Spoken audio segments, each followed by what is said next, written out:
Alors ce soir, ordre cosmique et ordre juridique, sous-titré, comme Bruno le souhaitait, « Quand les dieux faisaient la loi ».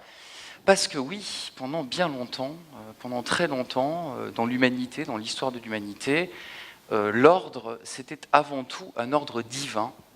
Et il y avait une confusion très marquée, et on va le voir, même si aujourd'hui ça paraît difficile à croire encore, entre ordre cosmique, ordre divin, ordre juridique. Au fond, il y avait même une identification très claire entre les volontés des dieux et l'ordre des sociétés. Alors d'abord, tout le monde le sait déjà, je pense qu'ici vous êtes un public de toute façon extrêmement d'une très grande qualité, et donc vous avez fait déjà vos révisions, vous avez déjà tout répété. Cosmos et ordre sont deux mots qui vont me servir un petit peu de repère ce soir. Cosmos, c'est un mot grec qui signifie le monde ordonné. Et donc, vous remarquerez déjà que j'ai commis une erreur dans l'énoncé de mon sujet ce soir, puisque ordre cosmique, c'est ce qu'on appelle un pléonasme. Puisque le cosmos, comme vous le voyez, est un monde par essence déjà ordonné. Par qui a-t-il été ordonné? Eh bien, par les dieux, évidemment. Et le contraire du cosmos, c'est le chaos. D'accord ? Donc, lorsqu'on est dans un ordre cosmique, on est dans quelque chose dont le contraire, c'est le chaos, et non pas le désordre. En revanche, si on se concentre sur le mot ordre, tout simplement, et les juristes aiment bien préciser le sens des mots, on va avoir un mot latin qui est ordo, qui signifie historiquement, pas le droit, mais historiquement, le rang, la rangée, la classe, la classification, ou la typologie, diraient aujourd'hui les scientifiques, c'est-à-dire le fait de pouvoir classer en sous-ensemble un ensemble plus vaste. Et le contraire de l'ordre, ça n'est pas le chaos. Le contraire de l'ordre, c'est le désordre. Le thème de ce marathon, c'était ordre et désordre. Et donc, en théorie, nous devrions parler essentiellement d'ordre et de désordre social et juridique. Et a priori, nous sommes ici à l'abri du chaos. Dans notre société aujourd'hui, et il y a encore peu de temps en France, nous avons d'une certaine manière senti quelque part passer quelque chose qui est bien plus puissant que le désordre. Et de temps en temps, dans l'histoire de l'humanité, malgré la conviction que le cosmos est un ordre ordonné, revient non pas la peur, non pas le spectre, mais la possibilité du chaos. Et c'est d'une certaine manière pour ça que j'ai choisi de faire ce soir cette réflexion sur l'ordre divin et l'ordre social. Alors, on peut remonter à l'Égypte des pharaons. Et au fond, les Égyptiens avaient compris énormément de choses. Par exemple, les Égyptiens avaient parfaitement compris que le désordre et le chaos sont deux choses différentes. Ici, vous avez une scène très classique que l'on trouve dans tous les grands sites archéologiques donc de l'époque pharaonique. Vous avez la barque du soleil, c'est la barque de Ré, avec ici un personnage qui est là et un serpent. Eh bien, le personnage qui est sur la barque de Ré est le symbole du désordre, c'est Seth. Seth est un dieu qui crée du désordre à l'intérieur d'un ordre cosmique préétabli. Alors qu'en revanche, le serpent que vous voyez ici, c'est le symbole du chaos. C'est ce que les Égyptiens appelaient l'apopis, ou l'apophis, selon les transcriptions. De toute façon, c'est des transcriptions de hiéroglyphes, donc on pourrait même l'appeler bouzoum bouzoum, ça ne changerait pas grand-chose. Le serpent ici représente le chaos, et Seth, qui se trouve, regardez bien, sur la barque de Ré, représente le désordre. Première leçon pour ce soir, premier point de repère, lorsqu'on parle de chaos et lorsqu'on parle de désordre, on parle de deux choses différentes. Vous pouvez avoir du désordre dans votre maison, vous pouvez avoir des enfants qui ne rangent pas leur chambre, on est dans une logique de désordre. Le chaos, c'est la dissolution ou la disparition de la famille ou de la maison elle-même. Toujours sur les Égyptiens, autre chose aussi que les Égyptiens avaient bien compris, l'ordre s'établit au fur et à mesure. Et c'est quelque chose de très scientifique aussi dans notre raisonnement. Tout à l'heure, on en parlait avec l'intervenant précédent, la possibilité d'organiser l'inspiration, d'organiser la créativité, de créer des étapes. Ici, les Égyptiens avaient parfaitement compris cela avec les dieux. Première étape tout en haut, avant la création, il y a ce qu'on appelle le chaos initial, l'antécréation, le Nun. C'est-à-dire quelque chose qui est antérieur même à l'idée d'ordre. Quelque chose qui est une sorte de soupe primordiale dans laquelle, en quelque sorte, tout est possible et rien n'existe. Et puis, le démiurge, un premier dieu, qui s'appelle ici Atum, va créer, vous voyez ici, une première génération de dieux. Et regardez le cosmos, il n'arrive qu'en 3e position. Donc lorsqu'on parle d'ordre cosmique et d'ordre juridique, vous pourriez aujourd'hui, dans un pays au XXIe siècle extrêmement rationaliste, vous imaginer que l'ordre cosmique et l'ordre juridique ont plusieurs degrés de différence. En réalité, ils n'en ont pas tant que ça. L'ordre cosmique arrive ici au 3e degré, et l'ordre juridique arrive ici avec le réel au 5e degré. Donc il n'y a pas une telle différence que ça entre la manière dont nous organisons nos sociétés et la manière dont on pensait la création même du monde dans les âges anciens et dans les âges pharaoniques.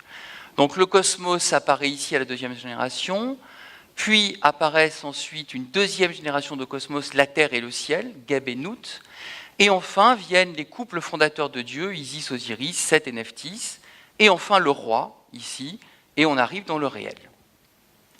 Pour les Égyptiens, il n'y avait pas de changement de nature profonde ou de distinction de nature profonde entre l'ordre divin et l'ordre humain.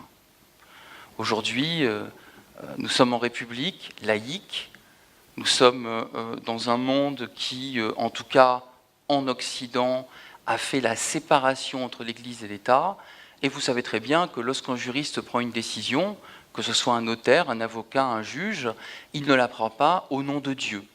Il la prend au nom d'un raisonnement qu'on appelle le syllogisme juridique. C'est un raisonnement qui est très très simple, vous le connaissez tous. Si je constate quelque chose et que cette chose est conforme à la loi, alors je dois appliquer une sanction. Eh bien, ce syllogisme juridique que tout juriste applique, que ce soit dans un contrat, dans une loi, dans une constitution, dans une affaire judiciaire, ce syllogisme juridique n'est pas décorrélé, il n'est pas détaché de l'ordre divin. Et je vais vous montrer ce soir, c'est le but essentiel de ma communication ce soir, que contrairement à ce que notre arrogance nous dicte, parce que vous vous dites ici au fond, oui, mais nous n'avons rien à voir avec ces raisonnements spécieux, irrationnels, divins, religieux, et nous avons un raisonnement juridique, rationaliste, bien établi, eh bien vous vous trompez. Parce que le raisonnement juridique vient directement du rapport à la divinité. Et je vais vous le montrer dans les diapositives et dans les minutes qui suivent. Je continue encore un petit moment avec les Égyptiens. Décidément, ils nous ont apporté beaucoup de choses. Ici, vous avez la balance de Maat. Maat, c'est dans la mythologie égyptienne, c'est le principe de l'équilibre. Non pas l'équilibre entre le bien et le mal, mais ici l'équilibre entre deux choses. Une plume, ici, qui est le symbole de Maat, et un cœur, ici, qui est le symbole du défunt. Pour les Égyptiens, la conscience, l'identité même, la quintessence de la personne était dans le cœur, pas dans le cerveau. D'ailleurs, la première chose qu'on faisait aux momies, c'est qu'on sortait le cerveau par les narines pour pouvoir l'embaumer, embaumer la boîte crânienne. Et ici, regardez, vous avez cette idée que pour entrer dans le monde des morts, il faut que le cœur du défunt soit plus léger que la plume de la justice. Car Maat est, dans la mythologie égyptienne, la plus ancienne personnalisation de la notion de justice. Qu'est-ce que la justice? C'est quand votre cœur est plus léger que la justice elle-même. Qui parmi vous dans cette salle ce soir peut se dire qu'au fond de son cœur, il a le sentiment d'être plus juste que la déesse de la justice elle-même? Les Égyptiens n'avaient pas peur d'affronter cette possibilité de se voir refuser l'éternité parce que la balance de la justice était en la défaveur du défunt. Alors, en Grèce, on a aussi beaucoup de dieux, on est dans la mythologie, vous le savez, et notamment, on a ici une déesse qui incarne l'ordre. Alors, très rapidement, les deux grands poètes grecs sont Homère et Hésiode, et ils ont décrit un petit peu la cosmogonie, l'organisation de la famille des dieux. Et Thémis, qui est l'épouse de Zeus, enfin l'une des épouses de Zeus, Zeus est polygame En ce moment, il est de bon ton de critiquer la polygamie. Rappelons-nous quand même, hein, chers amis, que dans les racines culturelles de notre belle civilisation occidentale, la polygamie a fait florès. Mieux que ça, la polygamie est aussi, d'une certaine manière, le fait d'épouser sa sœur, par exemple. Ce qui était le cas dans toutes les grandes mythologies. Moi, vous savez, ça commence à me fatiguer un petit peu, toutes ces discussions sur Orient et Occident. Ces débats sur la Turquie fait-elle partie de l'Europe? Comment ça? Et la guerre de Troie, de quoi fait-elle partie? Vous voyez, on est souvent dans des choses très, très simplistes. Alors ici, 3 filles, Dike, qui est le droit en tant que jugement, Economia et Héroénée. Economia incarne l'ordre. Donc, chez les Grecs, nous avons l'affirmation que l'ordre est une conséquence de la justice. Vous le voyez? Thémis, déesse de la justice, a pour fille le jugement, l'ordre et la paix. Ce qui veut dire ici, sur cette diapositive, que la notion de jugement est au cœur de la perception que les Grecs avaient de la divinité, et donc de l'ordre divin et de l'ordre cosmique. Les dieux se jugeaient entre eux. Et si vous aviez jusqu'à aujourd'hui l'image d'un peuple de dieux qui serait parfait, eh bien, abandonnez-la, car les dieux avaient recours aux mêmes techniques juridiques que les mortels. Et on voit ici très bien l'exemple sur le bouclier d'Achille. La preuve, c'est Prométhée. Prométhée, jugé par Zeus pour avoir apporté le feu de la connaissance, le feu de la liberté, le feu de la possibilité de changer la matière aux hommes. Eh bien, que fait Prométhée? Il est enchaîné, vous le savez, sur une montagne, on dit le Caucase, et un aigle vient lui dévorer le foie tous les jours. Eh bien, qu'a subi Prométhée? Ce n'est pas simplement un acte de violence de la part de Zeus, il a subi un acte de justice, un acte juridique, un jugement. Et un jugement qui est très clairement dit, regardez dans les mots, il s'agit d'une faute, là on l'a ici dans la pièce de Échille, Prométhée enchaîné, il s'agit d'une faute, cette faute il doit la payer, et qui va faire payer cette faute? C'est la souveraineté de Zeus. Donc vous avez au cœur de l'ordre divin cosmique 3 notions fondamentales de notre droit actuel. La responsabilité, l'infraction et l'application de la sanction, ou ce qu'on appelle l'exécution, avec la puissance de l'État aujourd'hui qui permet d'exécuter la sentence. La notion même de coercition est présente au plus tôt dans la pensée grecque, et c'est une pensée d'abord et avant tout religieuse. Héphaïstos, qui est l'un des fils de Zeus, vous savez, c'était le fils boiteux. Héra l'a rejeté. Elle l'a fait tomber de l'Olympe parce que comme il boitait, il avançait un peu comme l'éclair de son père en zigzag. Et du coup, il était moche, il n'était pas beau, etc. Donc Héphaïstos a été jeté. Résultat, Héphaïstos est devenu le forgeron des dieux et à force d'insistance, a pu regagner sa place. Et du coup, c'est lui qui a l'honneur de forger les liens qui vont emprisonner Prométhée. Pendant très longtemps, on a dit que la prison était une forme correctionnelle de sanction, c'est-à-dire qu'on emprisonnait les gens, que c'était quelque chose qui remontait au christianisme en gros, pas du tout. L'emprisonnement, l'immobilisation remontent aux plus anciens âges de l'humanité, et notamment dans la mythologie grecque. Alors on a une science jeune, une jeune science, Roland, une des sciences les plus récentes, science humaine, donc une science très molle, qu'on appelle l'anthropologie, et notamment l'anthropologie juridique, qui est une science qui, depuis le milieu du XIXe siècle à peu près, imagine que l'on peut, par comparaison, trouver des points communs à tous les systèmes juridiques dans le monde entier. Et si on arrivait à trouver les points communs de tous les systèmes juridiques dans le monde entier, alors on aurait quelque chose qui serait le droit humain par excellence. Le droit spécifique aux hommes, quelle que soit leur culture, leur croyance, l'époque à laquelle ils vivent, le lieu dans lequel ils agissent et ils vivent.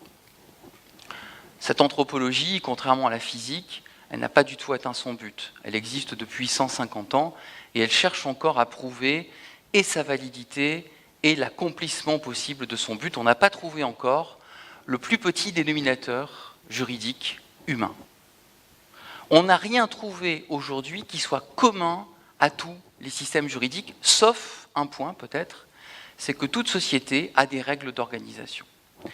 Alors l'un des plus vieux représentants de l'anthropologie juridique, c'est Lord Henry Summermain, un Anglais, qui lui a fait un truc assez basique, un peu dans l'esprit de Darwin, on est dans la même époque à peu près. Il a dit, voilà, l'ordre juridique se développe en trois stades. Il y a d'abord l'ordre juridique qui vient du ciel, c'est ce dont je parle ce soir. Puis l'ordre juridique qui s'accumule petit à petit sous forme de coutume, d'usage, il n'est pas écrit. Et enfin, il y a la loi. La loi étant évidemment le summum du droit. La loi, parce qu'elle est écrite, parce qu'elle est fixe, parce qu'elle est claire. Le modèle, c'est les 10 commandements, si vous voulez, ou le modèle, c'est par exemple la dernière loi Macron. Super clair. Franchement, non? La loi travail aussi, génial. Alors la loi, c'est l'idéal. Bon, on en est revenu de ça. Et le fait de présenter le ciel en premier comme si c'était réglé, c'est quelque chose que l'anthropologie ne fait plus aujourd'hui. Cet évolutionnisme-là, c'était aussi derrière la justification du colonialisme. La colonisation s'étant développée au même moment, au XIXe siècle. Il fallait bien justifier juridiquement du comportement de l'Europe.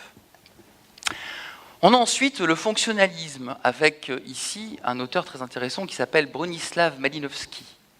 Et Malinowski va beaucoup plus loin, il dit « Tout ordre juridique a deux fonctions. Premièrement, la paix, c'est-à-dire l'accord de tout un chacun pour une volonté de vivre en paix, ensemble, quelles que soient nos différences. Et puis, la résolution des conflits, c'est-à-dire qu'aujourd'hui, par exemple, ce soir, tous avec moi, nous sommes en paix, globalement, parce que pour l'instant, nous n'avons pas de sujet de discorde.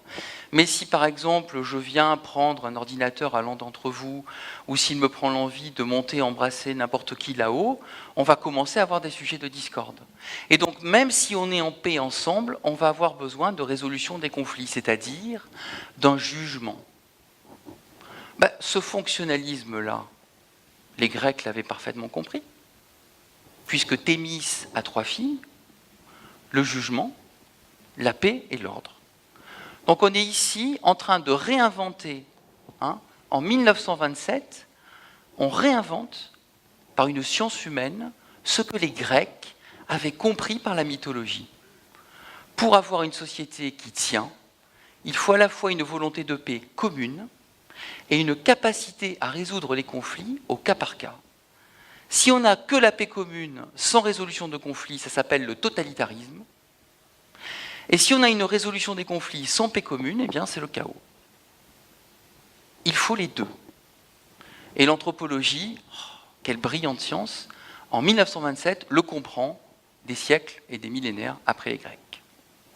Et puis ici, il y a quelqu'un que j'aime bien, Norbert Rouland, qui est un spécialiste d'anthropologie, c'est l'un des professeur dont j'ai suivi les cours et j'ai assuré les travaux dirigés pendant des années. Lui, il a compris quelque chose de plus fort encore, c'est que le droit et la religion ont un lien indissociable. Le droit et la religion ont un fonctionnement étroitement imbriqué. Et même dans une société dont le droit n'est plus religieux, les mécanismes de conception du droit restent inspirés des mécanismes de conception de la religion et des règles de comportement.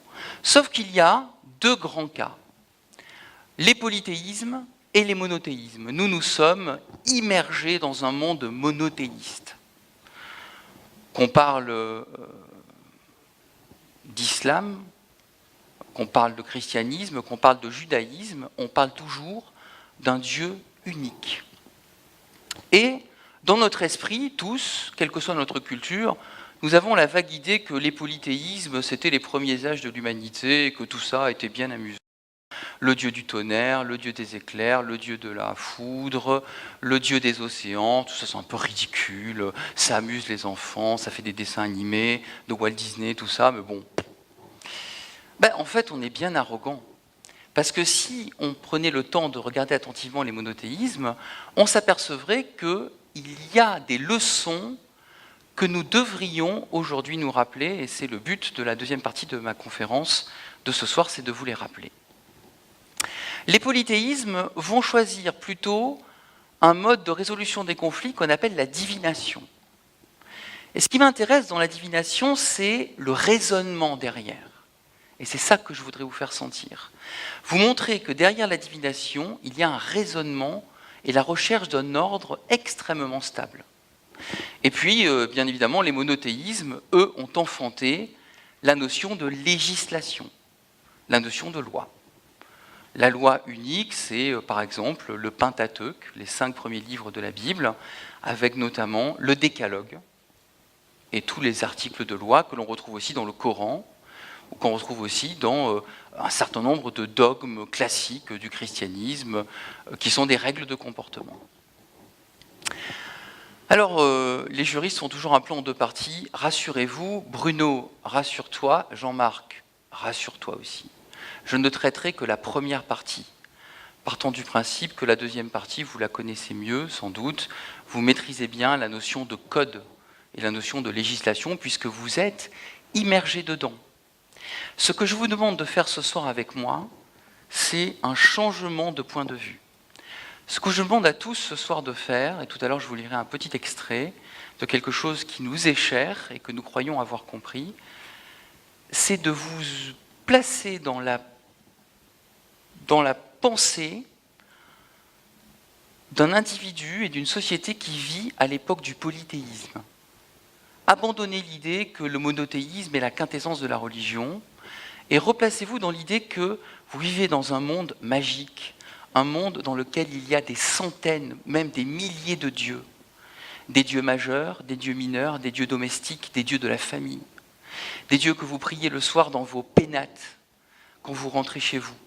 Les dieux des ancêtres, etc. Et essayons de voir quel type d'ordre social peut enfanter ce type de religion.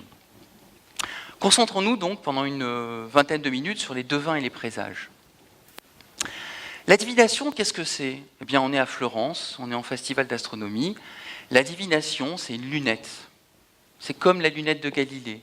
Quand Galilée pointe sa lunette vers Jupiter, il découvre les satellites de Jupiter, les 4 grands satellites joviens, Ganymède, Europe, Io et Callisto, et il comprend que tout ne tourne pas autour de la Terre et qu'il y a des systèmes qui sont indépendants et ils changent de point de vue, ils changent de perspective. Eh bien, la divination, ce soir, c'est la lunette juridique que je vous propose pour que vous soyez les Galilées du droit ce soir et que vous compreniez que notre système législatif a raté quelque chose quelque part dans la perception que nous avons des rapports que nous avons les uns aux autres.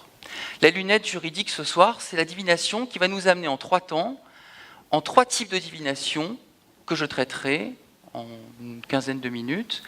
La divination par inspiration, la divination par interprétation et la divination par, le mot est un peu plus barbare, pardonnez-moi, après tout Bruno tu l'as voulu, tu as voulu que je joue au juriste, je joue au juriste, institutionnalisation.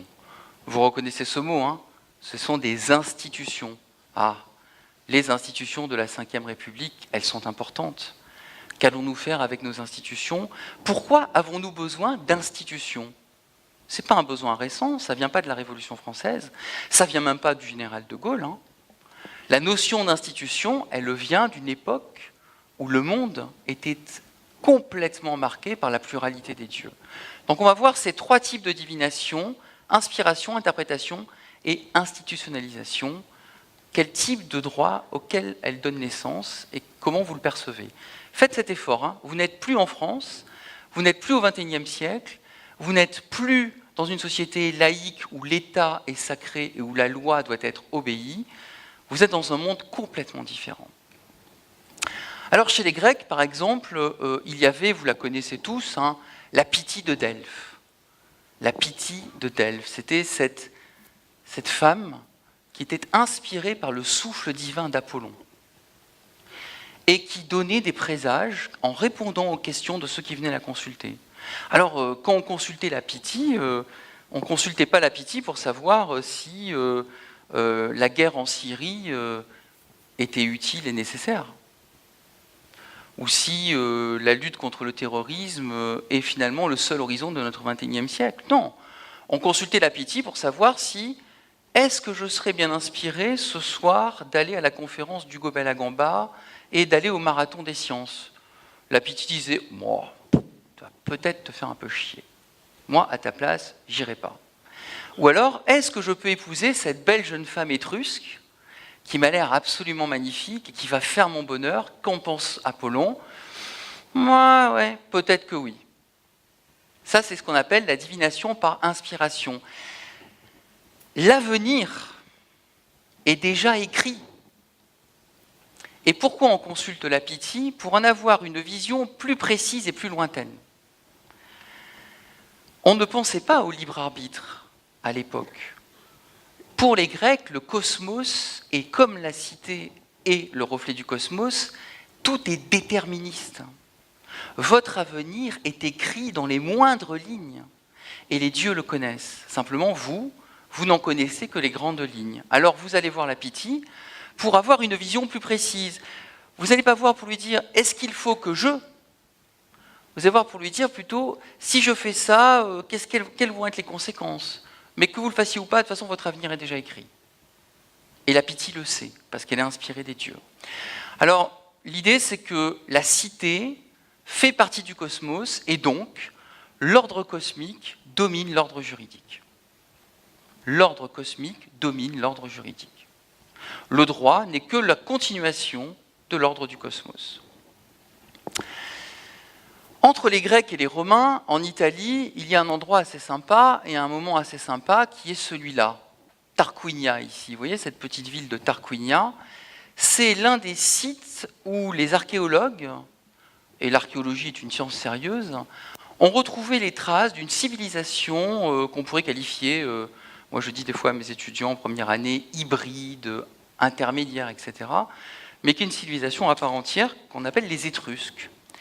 Et les Étrusques, on le sait, ont probablement fondé Rome, puisque derrière la légende de Rémus et de Romulus, il y a d'abord et avant tout l'archéologie qui nous dit il y a des fondations, les marais ont été asséchés et des fondations en pierre ont été faites autour du VIe siècle avant Jésus-Christ. Et probablement ceux qui ont fondé concrètement, réellement Rome, ce sont les Étrusques qui vivaient dans cette région-là qu'on appelle entre le Latium et la Toscane, en quelque sorte, qui était un peuple extrêmement répandu à cette époque et qui dominait le bassin italien ici, la botte italienne. Alors, ces Étrusques ont évidemment inventé un type de divination qui est particulièrement intéressant, parce que ça n'est plus une divination par l'inspiration. On ne va pas voir quelqu'un pour demander alors que veulent les dieux. On va lire les volontés des dieux dans la nature. Et donc, l'interprétation du signe va remplacer en quelque sorte le devin initial oraculaire, l'oracle, et on va avoir la part de liberté de l'homme. Si j'interprète moi en tant qu'être humain, alors ça veut dire que même si tout est déjà écrit, je peux choisir la manière dont je vais vivre ma vie et dont je vais écouter les dieux. L'interprétation aujourd'hui, c'est ce que fait le juge lorsqu'il applique la loi. Ça s'appelle la jurisprudence. Si un jour vous vous retrouvez devant les tribunaux, que ce soit les tribunaux de l'ordre civil ou de l'ordre administratif ou de l'ordre pénal, en matière pénale, vous allez avoir un juge qui va interpréter une loi dans votre cas particulier, circonstances aggravantes, circonstances atténuantes. Eh bien ça vient des Étrusques. Et c'était dans le cadre de leur divination. Alors la méthode d'interprétation du signe, eh bien, on le voit ici avec un devin en train d'interpréter un foie de brebis. Alors vous allez me dire, enfin c'est Bruno surtout qui doit être quelque part là-bas, il va me dire, mais qu'est-ce qu'il me fait Hugo? On est dans un festival d'astronomie, il me parle de foie de brebis. On se dit, le foie de brebis, c'est super bon avec de l'ail et des fines herbes. Il ne faut pas trop le faire cuire, il faut juste un peu que ce soit un peu rosé. Et il va me dire, mais Hugo, il est complètement hors sujet. Pas tant que ça. D'abord, on constate que la divination fonctionne comme le raisonnement juridique. Le devin dit, si tel fait est constaté, donc dans le foie de brebis, on va le voir, si tel élément est constaté, alors ça veut dire que les dieux sont favorables, et si les dieux sont favorables, alors tel événement, heureux ou fâcheux, se produira. Donc c'est exactement le raisonnement juridique qu'on a aujourd'hui dans nos sociétés, même quand vous faites un contrat. Vous faites un contrat avec votre fournisseur d'accès Internet, au hasard SFR, vu qu'il ne donne pas du tout satisfaction, ni aucun des autres d'ailleurs, c'est tous des voleurs, c'est pas possible. Alors il vous dit, vous aurez 4 gigas de données et une connexion haut débit. C'est marqué dans le contrat.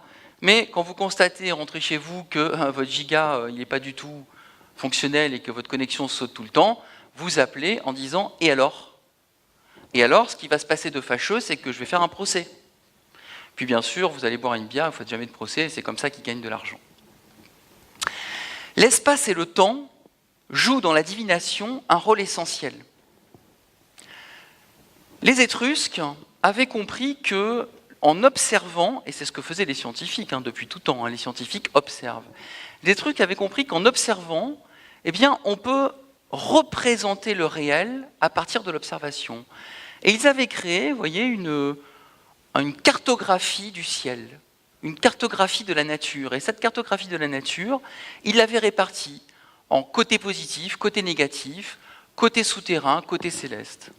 Ainsi, si on s'intéresse juste à cette partie-là, eh bien, il y a ici les divinités célestes étrusques qui, selon la partie du ciel que l'on regarde, correspondent à la demande du consultant. En gros, ce soir, je rentre chez moi, je regarde le ciel en me mettant comme ça, donc sur le côté droit vers le haut. Si dans le premier cadran, je vois une étoile filante, c'est que j'ai fait, probablement, je suis au bon endroit, je suis à ma place, et demain, ma journée sera merveilleuse. Si par contre, je vois une étoile sur le côté droit, sur le côté gauche, et bas sur l'horizon, c'est qu'il va m'arriver un truc sans doute. Alors tout ça est rigolo, bien sûr. Vous savez bien que quelles que soient les étoiles que vous voyez, il ne vous arrivera rien de particulier. C'est juste culturel. Qui vous dit qu'il est moins stupide de penser qu'un juge appliquera correctement une loi à votre cas particulier au lieu de regarder le ciel? C'est vous qui le croyez, mais c'est une question de point de vue, rien d'autre. Le ciel fait l'objet d'un cadastre, une cadastration du ciel. On répartit le ciel en zones. Qu'est-ce qui est le plus juridique aujourd'hui? Depuis la Révolution française, article 17 de la Déclaration des droits de l'homme et du citoyen du 26 août 1789, la propriété, le cadastre, Pagnol, Hugolin, oh le papé, alors, qu'est-ce qu'il a fait là? Le puits, il est sur mon terrain. Qu'est-ce que c'est? Va voir le cadastre à la mairie, tu verras. La cadastration sacrée du ciel. Aujourd'hui, la manière dont nous regardons notre droit de propriété est exactement la même manière dont les Étrusques regardaient la divination et la répartition du ciel. Notre organisation de la cité, au sens le plus littéral du terme, c'est l'organisation, tout simplement, que l'on trouve dans la divination étrusque. On trouve aussi une typologie des foudres. Quand la foudre tombe, vous rentrez les épaules et vous espérez qu'elle ne vous tombera pas dessus. Pour les Étrusques, ils étaient beaucoup plus scientifiques que nous. Ils avaient réparti le ciel en 16 parties, ils avaient distingué 11 types de foudres différents, et ils avaient même des aruspices, des devins, spécialisés dans le fait de pouvoir déclencher la foudre. Et le dernier des grands devins étrusques, en 408 après Jésus-Christ, prétendait être capable, en se concentrant, de déclencher la foudre contre les invasions barbares. La typologie, la classification, ce sont des points communs à la science et au droit. Et tout ça nous vient de la plus haute antiquité. Il n'est pas du tout nouveau. Ça ne remonte pas à la Renaissance. La notion de classification en droit est bien antérieure au XVIe siècle. Ici, vous avez le foie de brebis, je passe rapidement. On voit bien ici les mêmes représentations. 16 cases autour du foie de brebis. Lorsqu'on extrait le foie de la brebis sacrifiée, qu'on le regarde, on le pose ici, sur un autel. On a 16 cases et 42 répartitions qui correspondent à 42 situations. Il y a des scientifiques dans la salle, 16 fois 42, ça fait combien de possibilités? Toute la matière grise accumulée, moi je ne suis pas, j'ai pas fait de maths. 42 fois 16, combien de possibilités? Bon, passons. Beaucoup. Beaucoup. Combien? Voilà, 676. C'est ça. Donc, beaucoup de possibilités. Et les devins utilisaient ces possibilités pour ajuster leur divination. Et donc, il y avait autant de finesse, autant de fluidité dans un acte divinatoire étrusque que dans une décision judiciaire aujourd'hui. Allez, on finit par Rome, il me reste quelques minutes. Vous connaissez tous cette scène. C'est la louve allaitant les deux jumeaux, Rémus et Romulus. Qu'est-ce qui est important dans cette scène? Qui peut me dire la chose la plus importante dans cette scène? Allez, levez la main, est-ce que quelqu'un peut me dire ce qui compte vraiment dans cette scène? Oui, bien sûr, bravo monsieur. C'est la colombe. Ce qui compte, ce n'est pas la louve. Ce qui compte, ce n'est pas les jumeaux, c'est la colombe. Car c'est toujours du ciel que vient la solution juridique. C'est toujours du ciel que vient le présage. Tout à l'heure, quand je vous montrais le foie de brebis, je suis passé rapidement parce que c'est un peu technique. Avec mes étudiants en anthropologie juridique, on aborde ça, on passe plusieurs heures dessus. Le foie est un reflet du ciel, il représente le ciel. Il est, pour prendre un terme qu'aujourd'hui on a tous à la bouche, surtout à l'université en période de transformation avec des grands mots, on est dans un processus de modélisation. Mais la modélisation, chers amis, ce n'est pas une invention récente. Les Étrusques modélisaient en transférant le ciel dans un foie de brebis, et chez les Romains, on trouve exactement la même chose. Alors, Rome est née, non pas en regardant par terre, mais en levant la tête. Et alors du coup, des fois on tombe comme ça. En levant la tête, il arrive qu'on tombe, mais les Romains regardaient en haut. Les Romains regardaient le ciel. Et c'est comme ça que un augure, un devin, a tranché la discussion entre Rémus et Romulus. Celui qui verra le plus d'oiseaux, celui qui verra le plus de vautours, aura le droit de fonder Rome. Rémus a vu 6 vautours, Romulus a vu 12 vautours. Mais il y a quand même une sacrée ambiguïté. Parce que le soleil se couchait. Et vous savez, en lumière rasante, ce n'est pas toujours évident de voir tous les détails. Romulus, d'après tous les historiens romains, a vu ces 12 vautours après Rémus. Alors qu'est-ce qui compte le plus?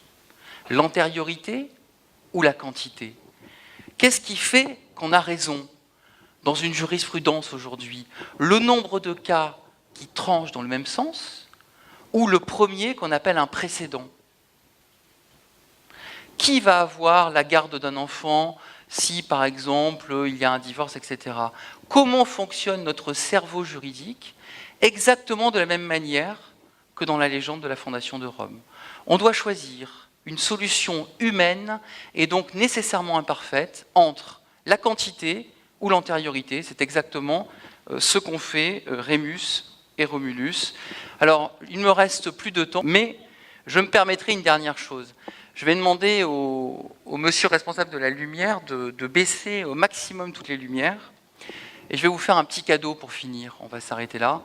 Je vais vous faire un petit cadeau. Je vais vous raconter la naissance de Rome dans un petit bouquin. Ça prend 3 minutes, Bruno, pas de souci. Un petit bouquin pour enfants. Et vous savez, il y a un truc qu'on ne fait jamais. C'est qu'on est tous extrêmement prétentieux lorsqu'on est adulte. On pense qu'on a tout compris, on a des certitudes, et donc on rigole quand les enfants nous parlent. Mais en réalité, lorsqu'on arrive à expliquer quelque chose à un enfant avec des termes simples, on arrive souvent à le comprendre beaucoup mieux nous-mêmes. Et dans la légende de Rome, on parle toujours de ça. On parle toujours de la consultation des dieux dans la fondation de Rome. Mais cette divination, elle a des conséquences. Et la décision divine a des conséquences juridiques et même des conséquences institutionnelles. Et c'est ce dernier point que je voudrais aborder avec vous, puisque j'ai parlé de l'inspiration, de l'interprétation, et j'en arrive à un petit extrait sur la naissance même de Rome, quelque chose qu'on ne vous dit jamais. On ne vous dit jamais comment Rome a été fondée. Rome, au départ, c'était une pierre carrée que Romulus a fait dessiner par des spécialistes de la taille de la pierre, a fait tailler, et il a posé au centre de 2 chemins, un chemin nord-sud, un chemin est-ouest. Monture azimutale, si vous voulez.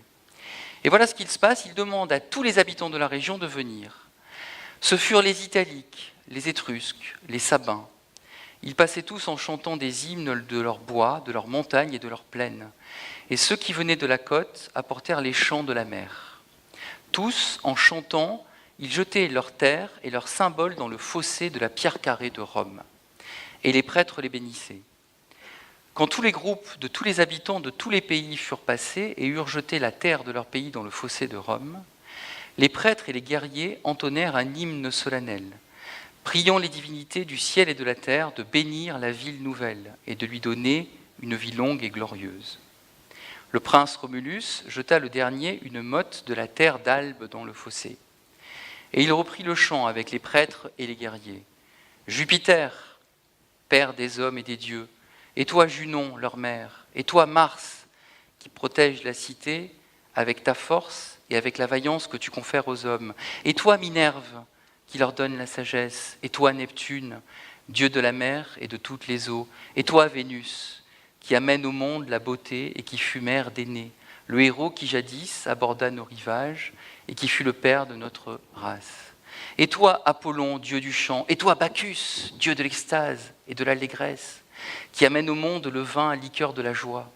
Et vous, déesse de la terre, qui donnez aux mortels les doux fruits sans lesquels ils ne pourraient vivre. Et vous tous, dieux du ciel et de la terre, des eaux et des mers, des plantes et des fleurs. Et vous, esprits des morts, qui veillez au foyer des vivants, écoutez. Écoutez notre prière, protégez nos foyers, protégez cette ville de Rome à peine née, et faites qu'elle devienne grande et puissante, maîtresse de la civilisation.